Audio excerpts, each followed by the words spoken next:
Dear students and dear friends, बहुत बहुत स्वागत है अपने चैनल पॉलिटिकल साइंस एसपीएम में। मैं विकास।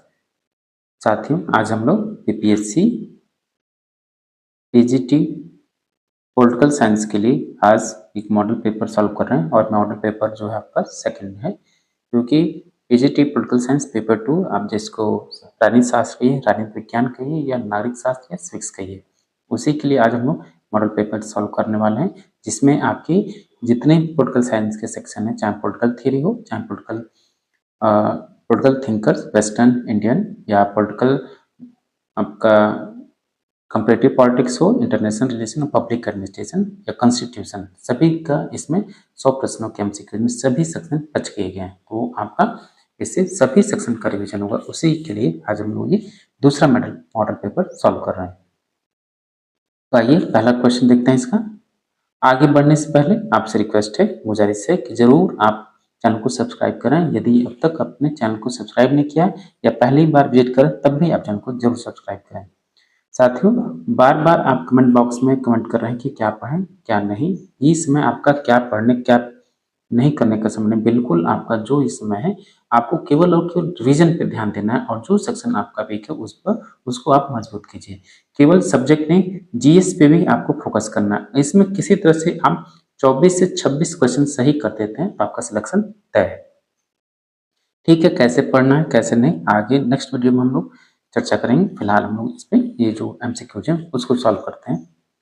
चलिए, पहला क्वेश्चन है कि ideology modernisation and politics in India किसकी रचना है? पी.आर. मेहता, डी.डी. बसु, लास्किया, मॉरिस जोन्स। तो ये रचना है आपकी बी.आर. मेहता का। ऑप्शन ए राइट आंसर होगा। क्वेश्चन नंबर 2 है कि द गवर्नमेंट ऑफ यूरोप किसकी रचना है? डी टॉकविले, लास्वेल, गार्नर या Munro. The government of Europe ये रचना है मुनरो की। ये आपको मैच करना है, पुस्तक है और उससे संबंधित लेखक हैं। कैबिनेट गवर्नमेंट इन इंडिया, इस पुस्तक के लेखक कौन है?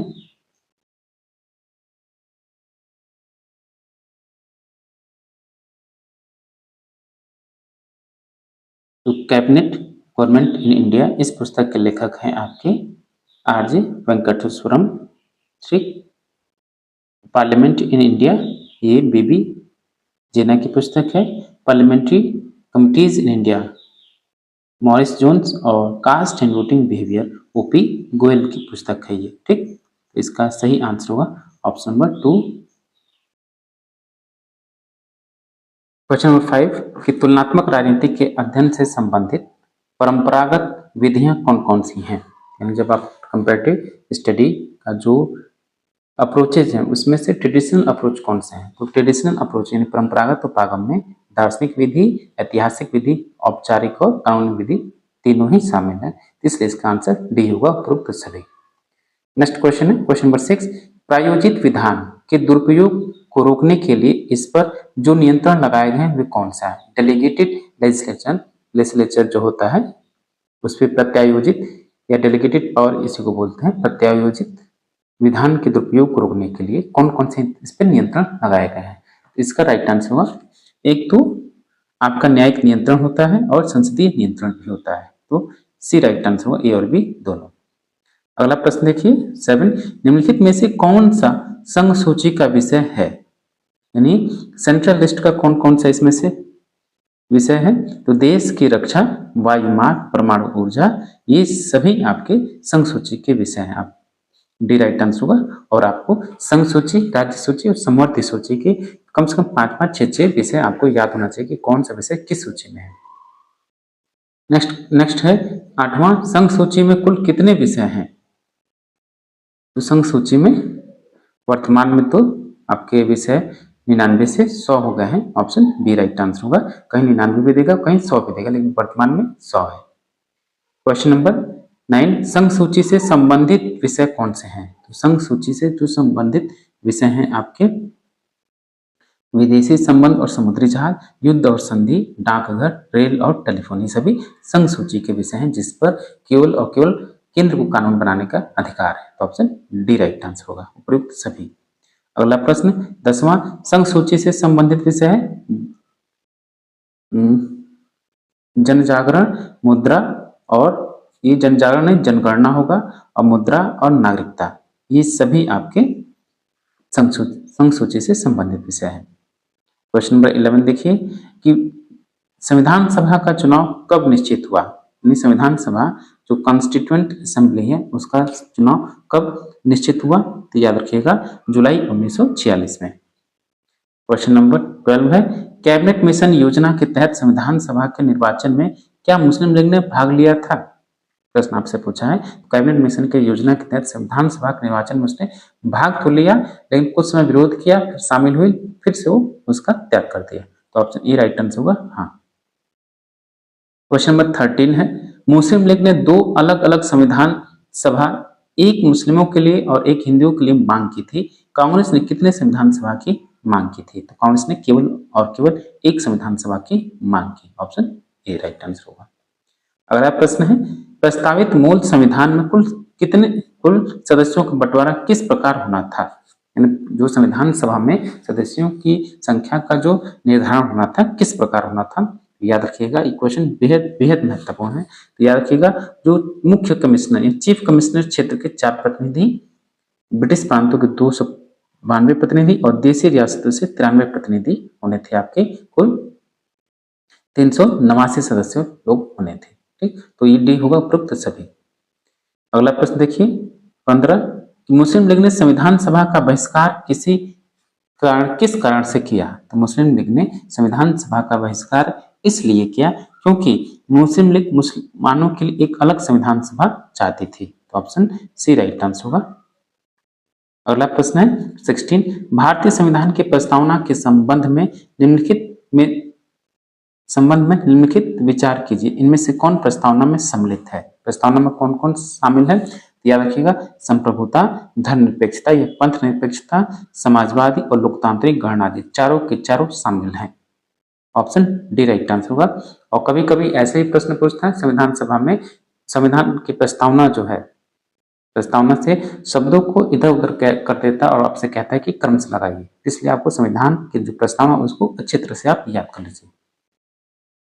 अगला प्रश्न है 17 कि संविधान सभा की पहली बैठक कब हुई। बेहद आसान सा प्रश्न है। संविधान सभा की पहली बैठक 9 दिसंबर 1946 को हुई। क्वेश्चन नंबर 18 भारत के संविधान की प्रस्तावना में पहला संशोधन कब हुआ। 42वां संविधान संशोधन 1976 में हुआ। इसमें 3 शब्द जोड़े गए, समाजवादी, पंथ निरपेक्ष और अखंडता। क्वेश्चन नंबर 19 है जब पहली बार भारतीय संविधान में संशोधन किया गया उस समय देश का प्रधानमंत्री कौन था।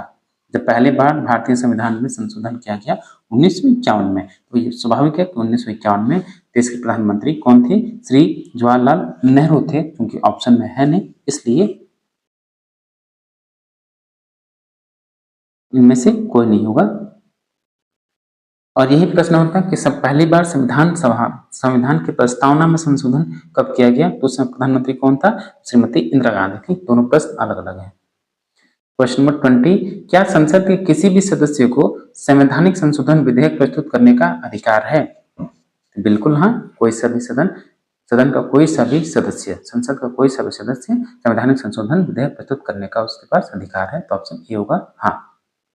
क्वेश्चन नंबर नेक्स्ट है 21 राष्ट्रपति पद के रिक्त होने की तिथि से कितनी अवधि के भीतर रिक्त किसी भी दशा में भरा जाना चाहिए। रिक्त पद को कितने माह के अंदर भरा जाना चाहिए, याद रखिएगा 6 माह से अधिक का समय नहीं लगना चाहिए। तो ऑप्शन बी होगा 6 माह। 22 महाभियोग की प्रक्रिया की जांच के दौरान क्या राष्ट्रपति स्वयं संसद में उपस्थित होकर या अपने प्रतिनिधि के माध्यम से अपना स्पष्टीकरण प्रस्तुत कर सकता है, चाहे कथन सत्य है चाहे असत्य है। बिल्कुल सत्य है, option B, sorry option A हाँ ठीक। राष्ट्रपति की तो स्वयं या अपने प्रतिनिधि के माध्यम से अपनी बात रख सकता है। अगला प्रश्न है 23 नामांकन के समय राष्ट्रपति पद के उम्मीदवार को जमानत के तौर पर कितने रुपए जमा करने पड़ते हैं। कितने रुपए जमा करने पड़ते हैं, याद रखिएगा 15,000 रुपए। अगला प्रश्न 24 राष्ट्रपति के विरुद्ध महाभियोग प्रस्ताव पारित करने के लिए संसद के प्रत्येक सदन में कुल कितने सदस्यों की बहुमत की आवश्यकता होती है। कितने सदस्यों की बहुमत की आवश्यकता होती है, तो याद रखिएगा 24 का राइट आंसर होगा option number B 3/4। Question number 25 है कि इस राष्ट्रपति के विरुद्ध महाभियोग का प्रस्ताव संसद द्वारा पारित होने के पश्चात क्या राष्ट्रपति की संस्तुति की आवश्यकता होती है? हाँ, ना या स्पष्ट है या इनमें से कोई नहीं होगा। तो बी का राइट आंसर होगा बिल्कुल नहीं, इसकी क्योंकि उसमें महाभियोग चल नहीं रहा, तो उससे कोई संतुष्टि की आवश्यकता नहीं, बल्कि संसद इस पर संतुष्ट अगर कर दे तो उसको उसी समय से तत्काल प्रभाव से उसका पद रिक्त माना जाता है। क्वेश्चन नंबर 26 है मंत्रिपरिषद में निम्नलिखित में से कौन कौन शामिल रहता है? मंत्रिपरिषद में कौन कौन लोग शामिल रहते हैं? प्रधानमंत्री और अन्य मंत्री। याद रखिएगा जब संसद में पूछे संसद में कौन कौन शामिल है, तो राष्ट्रपति, लोकसभा और राज्यसभा। मंत्रिपरिषद में प्रधानमंत्री और उसके अन्य मंत्री, चाहे वो कैबिनेट मंत्री हो, राज्य मंत्री हो या स्वतंत्र प्रभार वाले उप मंत्री हो। नेक्स्ट क्वेश्चन है क्वेश्चन नंबर 27 कि लोकसभा किन तरीकों के द्वारा मंत्रिपरिषद के उत्तरदायित्व को व्यवहारिक रूप प्रदान करती है? 27 देखिए ध्यान से, इसमें लगभग 6 ऑप्शन है, पढ़िए सबको कि लोकसभा किन तरीकों से मंत्रिपरिषद के उत्तरदायित्व को व्यवहारिक रूप प्रदान करती है। तो लोकसभा का जो उत्तरदायित्व है, मंत्रिपरिषद का कंट्रोल कैसे लोकसभा अपना नियंत्रण रखती है। तो मंत्रियों से प्रश्न और पूरक प्रश्न पूछकर, मंत्रिपरिषद के विरुद्ध अविश्वास प्रस्ताव पारित कर, मंत्रिपरिषद के किसी सदस्य द्वारा प्रस्तुत किसी प्रस्ताव या विधेयक को अस्वीकार कर, ठीक, इसके द्वारा भी मंत्रिपरिषद पर कंट्रोल किया जा सकता है लोकसभा के द्वारा। मंत्रिपरिषद के किसी मंत्री द्वारा पेश की गई धन की मांग को अस्वीकार कर, ये भी सही है। किसी भी मंत्री विशेष के विरुद्ध अविश्वास का प्रस्ताव पारित कर, ऑप्शन ए। यानी इन सभी ऑप्शंस के द्वारा, इन सभी प्रश्नों के माध्यम से लोकसभा मंत्रिपरिषद पर कंट्रोल रखती है, तो इसलिए ऑप्शन एफ सही होगा, उपयुक्त सभी प्रश्नों के माध्यम से। 28 है कि क्या भारतीय संविधान मंत्रिपरिषद में सदस्यों की न्यूनतम अधिकतम सदस्य संख्या के संबंध में किसी प्रकार का प्रावधान करता है? 28 का राइट आंसर होगा भारतीय संविधान मंत्रिपरिषद के सदस्यों की न्यूनतम बिल्कुल रखता है, इसका राइट आंसर होगा प्रावधान है। हाँ, कम से कम कुल सदस्य संख्या का 15% से अधिक आप मंत्रिपरिषद का मंत्रियों की संख्या नहीं रख सकते, 15% ही होना चाहिए। 543 सदस्य हैं तो उनका 15% से अधिक मंत्रालय या मंत्री नियुक्त नहीं कर सकते। क्वेश्चन नंबर 29 है सबसे कम अवधि तक केंद्रीय मंत्री बने रहने का कीर्तिमान HR खन्ना के नाम है, वह कितने दिनों तक रहे? तो इसका राइट आंसर होगा ऑप्शन ए 5 दिन तक। क्वेश्चन नंबर नेक्स्ट है 30 निम्नलिखित में से कौन संघीय मंत्रिपरिषद में किसी न किसी विभाग के मंत्री पद पर 28 वर्ष से अधिक समय तक बीच में 2.5 वर्ष छोड़कर लगातार बने रहे? तो इसका राइट आंसर हो बाबू जगजीवन राम, इन्हीं के नाम था लगातार कैबिनेट मंत्री बनने का। ठीक, क्वेश्चन नंबर 31 सर्वोच्च न्यायालय के न्यायाधीश के विरुद्ध महाभियोग का प्रस्ताव पारित हो जाने के उपरांत पदच्युति का आदेश कौन जारी करता है? तो इसका राइट आंसर होगा ऑप्शन बी राष्ट्रपति। क्वेश्चन नंबर 32 कि सर्वोच्च न्यायालय का प्रथम मुख्य न्यायाधीश कौन था? ये क्वेश्चन भी बेहद महत्वपूर्ण है। तो सर्वोच्च न्यायालय का प्रथम मुख्य न्यायाधीश थे आपके Hiralal J Kania, option C right answer होगा HJ कानिया। तो 33 देखिए सर्वोच्च न्यायालय ने अब तक 8 मामलों में राष्ट्रपति को विधि या तथ्य के मामले में अपना परामर्श दिया है। 9वें मामले में सर्वोच्च न्यायालय ने राष्ट्रपति को राय देने से इनकार कर दिया। उक्त मामला किससे संबंधित है? 33 का राइट आंसर होगा ऑप्शन नंबर बी राम जन्मभूमि बाबरी मस्जिद विवाद के मामले में सुप्रीम कोर्ट ने राय देने से इनकार कर दिया। क्वेश्चन नंबर 34 सर्वोच्च न्यायालय के किस न्यायाधीश के विरुद्ध 11 मई 1993 को लोकसभा में लाया गया महाभियोग का प्रस्ताव असफल रहा? ये क्वेश्चन भी बेहद महत्वपूर्ण है। 34 का राइट आंसर ऑप्शन सी न्यायमूर्ति वी रामास्वामी, याद रखिएगा बेहद महत्वपूर्ण है। नेक्स्ट क्वेश्चन है 35 सर्वोच्च न्यायालय के मुख्य न्यायाधीश के पद पर सर्वाधिक अवधि तक कौन पदस्थ रहा? तो ये YV चंद्रचूड़ थे, जो आपके वर्तमान में DY चंद्रचूड़ हैं, इनके पिताजी, ऑप्शन डी राइट आंसर होगा। क्वेश्चन नंबर 36, राज्यपाल को विधानसभा भंग करने की सलाह कौन दे सकता है? राज्यपाल जो कि राज्य का संवैधानिक प्रमुख है, विधानसभा को भंग करने का परामर्श या सलाह मुख्यमंत्री देता है। तो ऑप्शन ए राइट आंसर होगा। प्यारे साथियों, फिर से मैं आपसे रिक्वेस्ट करना चाहूंगा, यदि अब तक आपने चैनल को सब्सक्राइब नहीं किया तो प्लीज चैनल को जरूर और जल्दी से आप चैनल को सब्सक्राइब करें, साथ ही वीडियो को जरूर लाइक करें, ठीक। और कमेंट में आप कोई भी दिक्कत हो कमेंट बॉक्स में कमेंट कर सकते हैं, तमाम लोग कमेंट करते हैं। और रही बात आपको BPSC PGT political science clear करने की, तो बिल्कुल आसानी से क्लियर होगा। बस आप पॉजिटिव माइंड के साथ प्रिपरेशन करते रहिए। और ये समय जो आपके पास जो 17, 18, 20 दिनों का समय है, आप बिल्कुल एकदम निश्चिंत होकर कम से कम आप जितने आपके पास कंटेंट है उन सबको पढ़िए, रिवाइज कीजिए। और हम लोग लगातार मॉडल पेपर, प्रैक्टिस सेट या कोई भी इंपॉर्टेंट टॉपिक आपको अवेलेबल करा रहे हैं, ताकि आप लगातार प्रैक्टिस करते रहें। और साथ ही हम लोग विभिन्न स्टेट्स के जो पीजीटी स्तर के एग्जाम हैं उनके पेपर भी अपलोड करें। प्रीवियस ईयर क्वेश्चन पेपर हमने अपलोड किया, आप उसको देख सकते हैं और पैटर्न समझ सकते हैं कि किस पैटर्न पे आपसे प्रश्न पूछे जा रहे हैं, ठीक। चलिए 37, मुख्यमंत्री उत्तरदायी नहीं होता है किसके प्रति? मुख्यमंत्री जो किसके प्रति उत्तरदायी नहीं होता है, तो है आपका न तो राज्य पूरे प्रशासन के लिए, राज्य में विधि व्यवस्था के लिए और राज्य में सुरक्षा के लिए, ठीक, सॉरी, उत्तरदायी नहीं होता है, याद रखिएगा। बिल्कुल राज्य में सभी मामलों के लिए उत्तरदायी होता है, बल्कि इसमें लिखा है नहीं उत्तरदायी होता है, ठीक। तो ये होगा उपरोक्त में से किसी के लिए भी नहीं, यानी सबके लिए उत्तरदायी है। तो ऑप्शन डी राइट आंसर होगा। अगला प्रश्न 38, राज्य मंत्रिमंडल की अध्यक्षता कौन करता है? स्वाभाविक राज्य मंत्रिमंडल की अध्यक्षता मुख्यमंत्री करते हैं।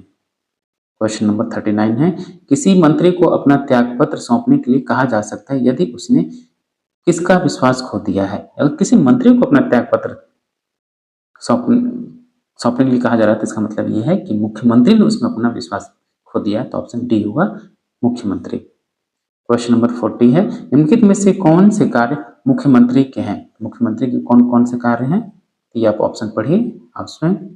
इसका राइट आंसर होगा डी, उपयुक्त सभी। क्वेश्चन नंबर 41 है, भारत में एक दलीय प्रणाली है। भारत में जो दलीय प्रणाली है किस प्रकार की है? तो बहुदलीय व्यवस्था है, मल्टी पार्टी सिस्टम है। यहाँ भारतीय दलीय व्यवस्था की कौन कौन सी विशेषताएं हैं? भारतीय दलीय व्यवस्था की कौन कौन सी विशेषताएं हैं? तो है आपका बहुदलीय राजनीतिक है, एक दल का कभी कभी प्रभुत्व है, जैसे वर्तमान में या पिछले 10 सालों में भी देख सकते हैं। दल में व्यक्तिगत व्यक्तित्व की प्रधानता, जैसे नरेंद्र मोदी, इंदिरा गांधी या जवाहरलाल नेहरू, ये भी सही है। तो डी सही होगा, उपयुक्त सभी। क्वेश्चन नंबर 43 है, वर्तमान में मान्यता प्राप्त राष्ट्रीय दलों की संख्या कितनी है? वर्तमान में जो राष्ट्रीय दल है कुल 6 राष्ट्रीय दल हैं। मुझे लगता है कि अभी जो घोषणा के बाद अभी तो वर्तमान में, जैसे अभी अधिसूचना जब जारी होगी तो 7 भी हो सकते हैं, क्योंकि सपा इसमें शामिल हो सकती है। 44 है कि भारतीय राष्ट्रीय कांग्रेस की स्थापना कब हुई? भारतीय राष्ट्रीय कांग्रेस की स्थापना 1885 में हुई। Question number 45, Bharatiya Janata party की स्थापना कब हुई? तो जनता पार्टी की स्थापना जो हुई वो 1980 में हुई। 46 है, पंचायती राज संस्थाओं का कार्यकाल कितना निर्धारित किया गया है? पंचायती राज संस्थाओं का कार्यकाल 5 वर्ष निर्धारित किया गया है। आपको जो 73वां संविधान संशोधन है, जो 73rd अमेंडमेंट है, जो संशोधन है, इसको अच्छे से पढ़ना है आपको। क्यों? एक तो जीएस के लिए भी और सब्जेक्ट के लिए भी, और साथ ही साथ इसमें आपको बिहार के मामले में जो पंचायती राज व्यवस्था लागू है उसको भी पढ़ना है।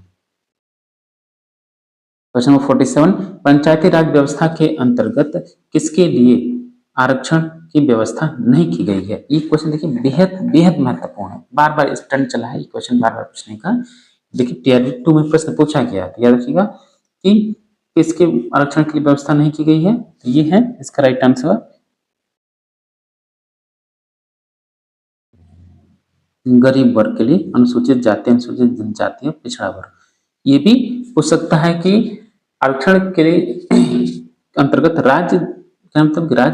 राज्य की व्यवस्था नहीं है कि किस वर्ग को आरक्षण दे। अनुसूचित जाति, अनुसूचित जनजाति को तो आरक्षण निर्धारित है, लेकिन कोई जरूरी नहीं है कि पिछड़ा वर्ग को पंचायतों में आरक्षण दे। ये राज्य के मामले में स्वतंत्र है, ठीक। इसका इस प्रश्न के हिसाब से राइट आंसर होगा डी, गरीब वर्ग। क्वेश्चन नंबर 48 कि जिला परिषद की कार्यविधि किस तिथि से निर्धारित की जाती है। ये क्वेश्चन भी बेहद महत्वपूर्ण है। जिला परिषद की कार्यविधि प्रथम बैठक की निर्धारित तिथि से निर्धारित की जाती है अगले 5 वर्ष तक। क्वेश्चन नंबर 49 है सरपंच को हटाने के लिए किनके द्वारा अविश्वास प्रस्ताव किया जाएगा या लाया जाएगा। यदि आपको सरपंच को हटाना है किसके द्वारा, तो अविश्वास प्रस्ताव लाया जाएगा, तो है ग्राम पंचायत के सदस्यों के द्वारा। ऑप्शन बी राइट आंसर होगा। क्वेश्चन नंबर 50 पंचायती राज संस्थाओं में अनुसूचित जाति, अनुसूचित जनजातियों, पिछड़े वर्गों के लिए किस आधार पर स्थान सुरक्षित किए जाएंगे। किस आधार पर, तो जनसंख्या के अनुपात के आधार पर। ऑप्शन ए राइट आंसर होगा।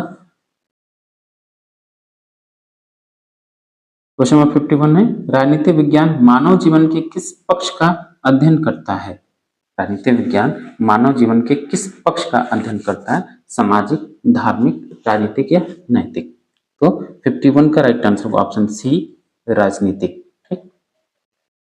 क्वेश्चन नंबर 52 कि भारतीय नागरिकों के लिए राजनीति विज्ञान का ज्ञान प्राप्त करना आवश्यक है, क्योंकि भारतीय नागरिकों के लिए राजनीति विज्ञान का ज्ञान प्राप्त करना इसलिए आवश्यक बन जाता है क्योंकि ये नागरिकों के अधिकारों तथा कर्तव्यों का बोध कराता है। बेहद महत्वपूर्ण प्रश्न है, ऑप्शन सी राइट आंसर होगा। नेक्स्ट क्वेश्चन है 53 राजनीति विज्ञान को इसलिए विज्ञान अस्वीकार किया जाता है क्योंकि यह राजनीतिक विज्ञान को आप विज्ञान क्यों नहीं स्वीकार कर सकते। कारण इसका ये है कि विषय का वैज्ञानिक विधियों के द्वारा अध्ययन करता है। राजनीतिक विज्ञान को इसलिए विज्ञान आप स्वीकार करते हैं क्योंकि यह कुछ मामलों में वैज्ञानिक विधियों का द्वारा अध्ययन करता है। ऑप्शन डी होगा। और याद रखिएगा ये प्रश्न पूछता है राजनीतिक विज्ञान कला है या विज्ञान दोनों, तो याद रखिएगा राजनीतिक विज्ञान कला और विज्ञान दोनों है। ठीक। क्वेश्चन नंबर 54 कि आधुनिक राजनीतिक विज्ञान से संबंधित राजनीतिक विचारक हैं। यानी आधुनिक राजनीतिक विज्ञान, आधुनिक जो हुआ कौन हुआ, तो रूसो, लॉक और अरस्तू से भी ज्यादा आधुनिक है आपका डेविड ईस्टन। 54 का राइट आंसर होगा बी, डेविड ईस्टन, व्यापकवाद का जनक। 55 किस विद्वान ने राजनीतिक विज्ञान को मास्टर साइंस की संज्ञा दी है। ये है आपके कौन, अरस्तू। क्वेश्चन नंबर 56 राज्य के 4 आवश्यक तत्व कौन कौन से हैं। तो राज्य के 4 आवश्यक तत्व कौन कौन से हैं, जनसंख्या, क्षेत्र और सरकार और संप्रभुता। ऑप्शन सी राइट आंसर होगा। ठीक। क्वेश्चन नंबर 57 प्लेटो के अनुसार एक आदर्श राज्य की जनसंख्या कितनी होनी चाहिए। प्लेटो के अनुसार एक आदर्श राज्य की जो जनसंख्या हो 5040 होनी चाहिए, और रूसो भी इसकी व्याख्या करता है तो उसके अनुसार कुल 10,000 वो बताता है। लेकिन अरस्तु कहता है कि राज्य की जनसंख्या को निर्धारित नहीं कर सकते, लेकिन ये इतना जरूर कहता है कि न तो ज्यादा होनी चाहिए नहीं कम होनी चाहिए। क्वेश्चन नंबर 59 कि एक राज्य तभी राज्य बन सकता है कब। तो एक राज्य बनने के लिए पूर्व शर्त है कि उसमें उसके पास अपनी संप्रभुता हो, सरकार हो, भूभाग हो और क्षेत्र हो, तब वो राज्य बन सकता है। ठीक। यानी देखिए ऑप्शन क्या दिया, विश्व के अधिकतर राज्यों से मान्यता प्रदान करें, बिल्कुल नहीं, ऐसा कुछ नहीं है। जबकि विश्व के 1/3 राज्यों से मान्यता प्रदान करें, ये भी सही नहीं है। जबकि संयुक्त राष्ट्र संघ इसे मान्यता प्रदान करें, कोई जरूरी नहीं। फिलीपींस के मामले में देख सकते हैं, कई ऐसे राज्य हैं या कई राज्य ऐसे जिनका आप उदाहरण दे सकते हैं। तिब्बत का मामला हुआ, चाहे चीन कई वर्षों तक ऐसे था, आप भी देख सकते हैं। ताइवान का मैटर सब है। 60 एक राज्य के पास निम्न में से क्या होना सबसे आवश्यक है। एक राज्य के पास सभी सबसे बेहद और बेहद जरूरी है कि उसके प्रकार किसी न किसी प्रकार की सरकार होना आवश्यक है। तो ऑप्शन डी राइट आंसर होगा। क्वेश्चन नंबर 61 यह व्यक्तिगत रूप से प्रजाजन व उसके समुदायों के ऊपर प्राप्त राज्य की मौलिक, निरपेक्ष व असीमित शक्ति है। उपरोक्त विचार निम्न विद्वान ने किसने प्रस्तुत किए हैं। ये होगा आपका बर्गेस का कथन है। Option C, Burgess. Question number 62 कि आंतरिक संप्रभुता का तात्पर्य क्या है। आंतरिक संप्रभुता का तात्पर्य यह है कि राज्य व्यक्ति या समुदायों से उच्चतर होना है। Option C, D right answer होगा। 63 बाह्य संप्रभुता का तात्पर्य कौन है और बाह्य संप्रभुता का जनक भी कौन है, ये याद रखिएगा। तो बाह्य संप्रभुता का तात्पर्य यह है कि बाहरी नियंत्रण से आप मुक्त हो, और बाह्य संप्रभुता का जनक कौन है, ह्यूगो ग्रोसियस। क्वेश्चन नंबर 64, संप्रभुता का प्रमुख लक्षण क्या है? तो संप्रभुता का प्रमुख लक्षण ये है कि उसमें मौलिकता हो, स्थायित्व और अनन्यता हो, अद्वितीयता भी हो और अविभाज्यता भी हो। ऑप्शन डी होगा ये सभी। क्वेश्चन नंबर 65, प्रभुता का विभाजन केवल एक धोखा है, उपरोक्त बात किसने कही है? तो संप्रभुता का विभाजन केवल एक धोखा है, ये कथन कहा गया है किसके द्वारा?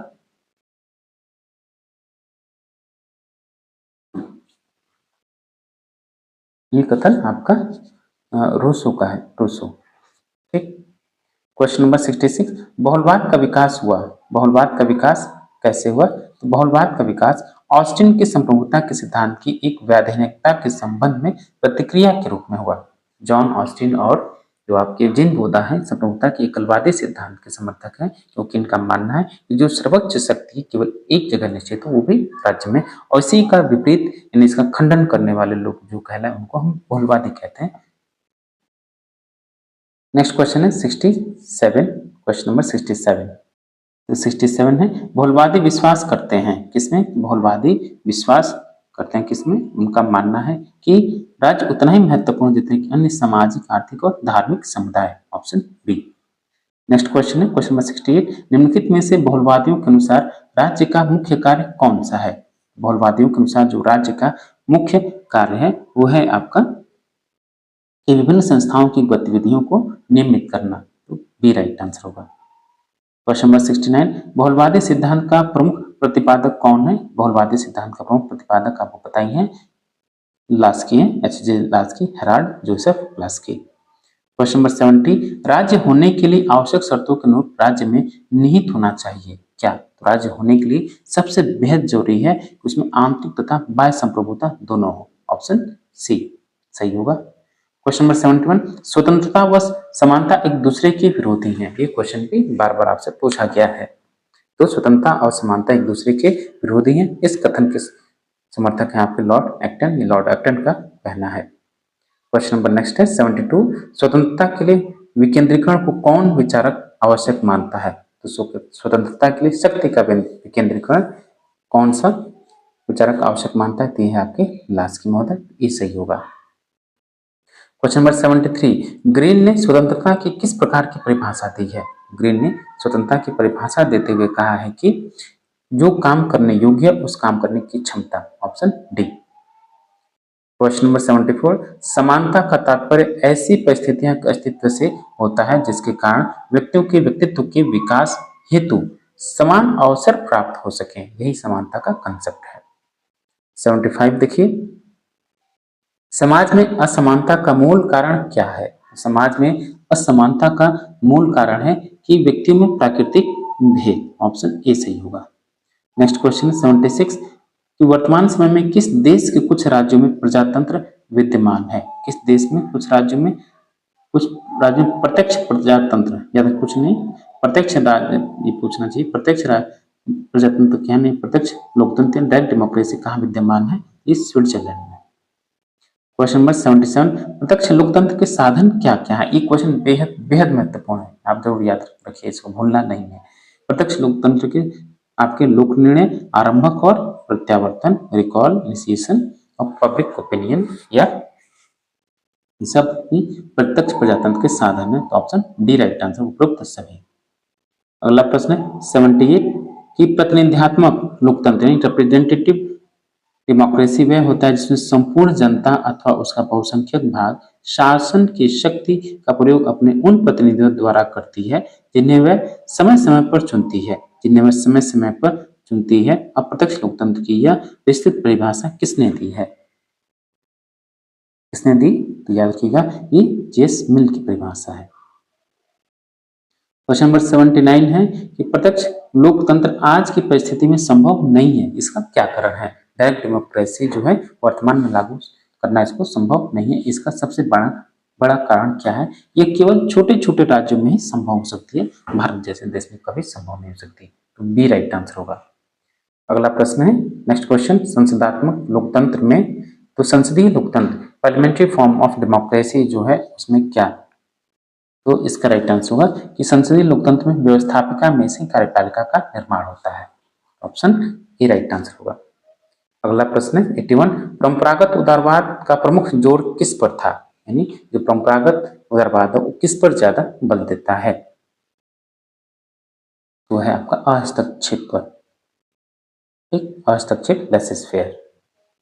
क्वेश्चन नंबर 82, उपयुक्तवादी उदारवादी में उल्लेखनीय विचारक कौन है, तो बेंथम और मिल को हम उपयुक्तवादी और उदारवादी विचारक मानते हैं। 83, उदारवाद क्या है, तो उदारवाद जो है आपका